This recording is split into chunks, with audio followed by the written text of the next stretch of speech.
Okay, so thanks for tuning in. So this particular episode is going to be utility poles, and I'm going to build 8. I have 5 already built that I'm going to share with you in this episode, how I went about building them. There's going to be one here, somewhere in here, maybe possibly here or here, I'm not really sure.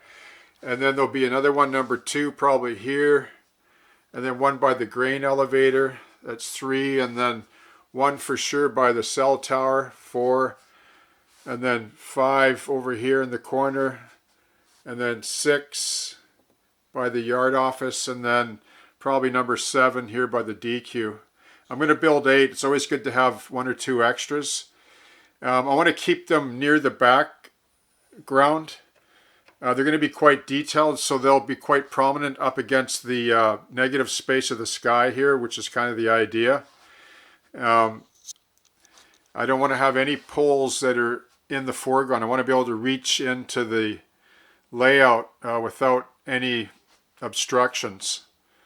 That's kind of the idea. It's only 16 inches, right? So, and the poles are fairly detailed, so they'll be featured models in themselves. In fact, what I've done to help inspire me to build them is I named each one after a bird of prey, like the hawk pole, the falcon pole, the kestrel pole, the merlin pole, the crow pole, and the pigeon pole, which will be by the grain elevator there, and a gull pole. So they should be a nice addition. I've been wanting to do them for a while, so I'll just give you a quick overview of and a few tips on how I built them, okay?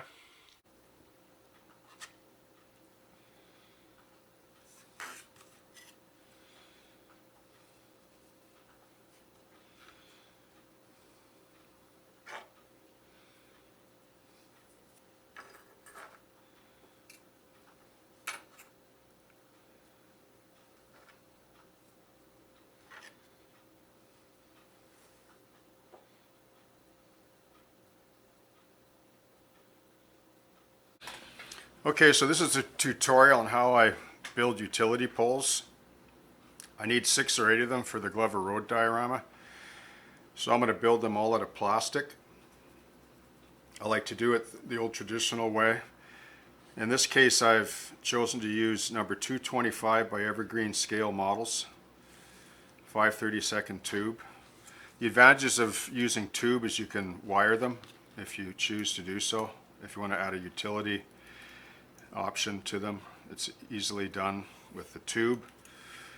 And another advantage is you can distress this surface as much as you want to create a real heavily weathered look to the pole as well.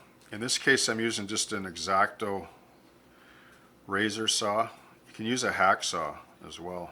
Just any blade like this will work. And then I just take the 7-inch length, which is to scale 50 feet, and I drag it across as I'm rotating it. It doesn't take long to do 8 of them. A few minutes if you go at it.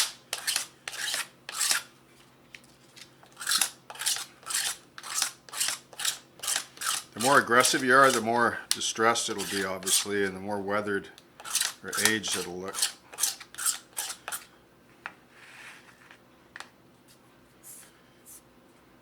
And then you can take some 240 sandpaper or even coarse grit, it doesn't really matter, and then just knock it down a bit.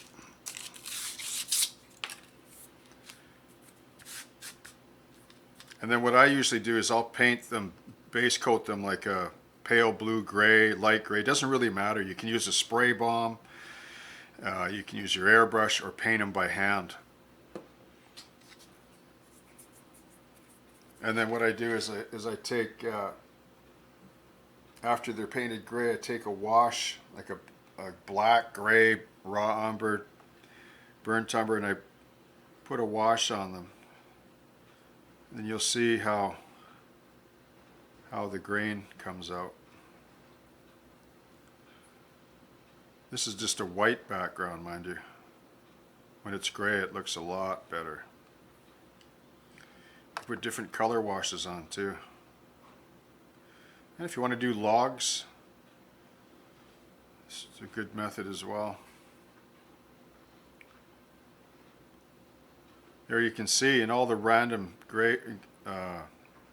engraving and little nobulars there look like knots. See?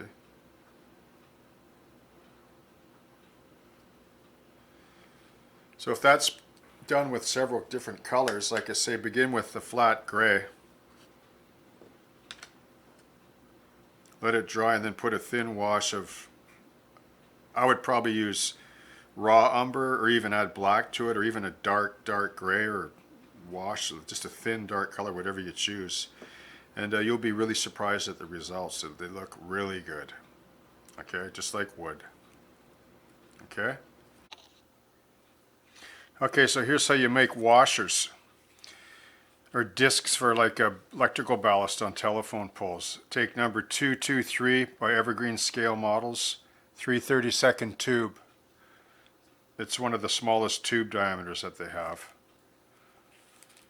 And then once you get small, you get into 219, 2.5 rod, 20 thou, 25 thou, 35 thou, whatever. Anyway, take a nice sharp 11 blade. Take your 3/32 tube. Just start slicing off little washers.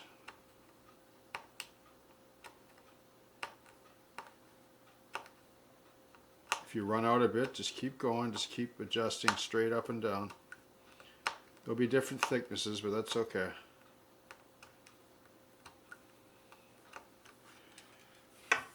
You end up with endless washers, right?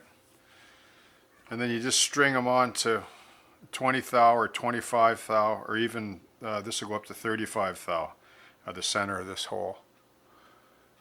This is just 20 thou. There's little washers for you from one piece of tube. Okay.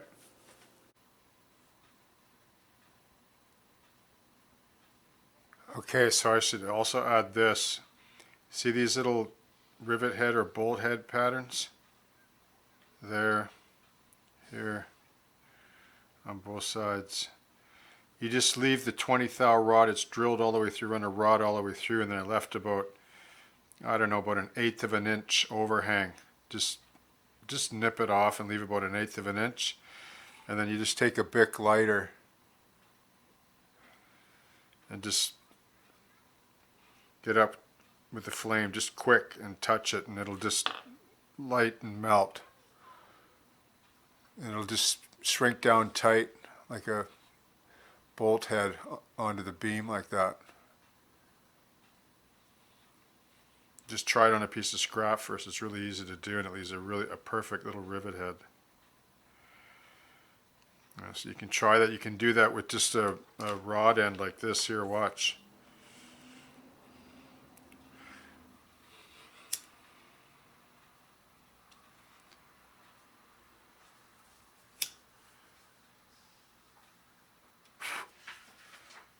Go like that if you want to. See that? Okay, so how do I make these little insulator coils on the top of the transformers here? See those? That little detail of the coil. Okay, you just take a piece of, in my case here, I believe I used 219 25 thou rod. And it takes some, I believe this is polyester or cotton, probably, but really good quality cotton thread. Polyester thread even would probably even be better, right? And this is what I do. I take the thread and I put it under a bit of tension. I just start rolling it on like this. All right. Tighter than that though, but I'm just showing you for the purposes of this video. You just do a whole length of rod like that so that you get this kind of a look on a full rod. So how do I fasten the thread to the rod? Well, you just take the Plastruct plastic weld and you just paint the liquid right over top.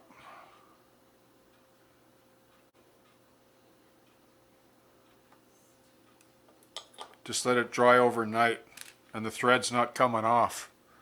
It's going to soften the glue, melt the glue, and it's going to seep into the thread fibers. Oops, sorry.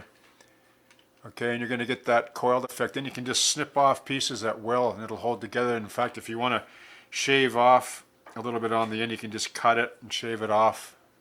It doesn't come apart on you. So some of it might fray, but you just nibble it off. You might even want the fray for a frayed wire effect. But anyway, that's how you make the coil. See how rigid that is? And that's how I made all these coils here on the transformers. And when they're painted, you know, they give you that impression, right? It's just the impression that we're after with these. We're not after exact copies of the prototype, but the impression of in rough scale. Okay, so here's 5 poles that I've finished so far that I scratched up from Evergreen scale models plastic, right? And there's some Grant line rivets that I used in there. So there'll be 8 poles, they're all different. And I'm naming each one after a raptor, like hawk pole, falcon pole, kestrel pole, merlin pole. Here's another one, more older style. It's all with Evergreen plastic that you can do virtually anything with it if you get creative. You don't have to measure things exact. Also, you see these little white, they're just white little beads, right? They're little insulators. They're not perfect to the, actually they're sort of a half dome, a lot of them, but it doesn't matter. Like when they're painted on the layout, it's just the impression. It's the artistic impression that you're after. These are made from tubing, these transformers, capped on the end with 10 thou sheet. There's another little one just with a single ballast on it that I'm almost finished. You can just go very simple too. This is just right angle.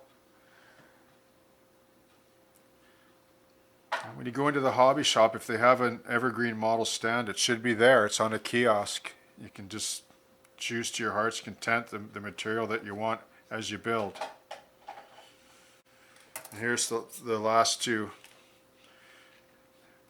Here's another one with a crooked beam there and or support, a little bit more in disrepair, and then this little, it's all from photos, right? I just picked photos off of images off the net.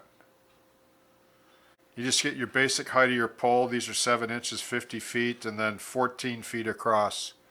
This one's 12, 14, just rough, and then everything else will work out. You just, right, it doesn't have to be exact in scale. And then here's a more simpler one. This is a much older style from late 60s, early 70s with the little foot pegs. I could have made those in plastic too if I wanted, with like 20 thou or something, but I just had brass on hand, 15 thou, and I used that instead. There's the beads, and then here's some of those little 20 thou rod insulators with thread that I made.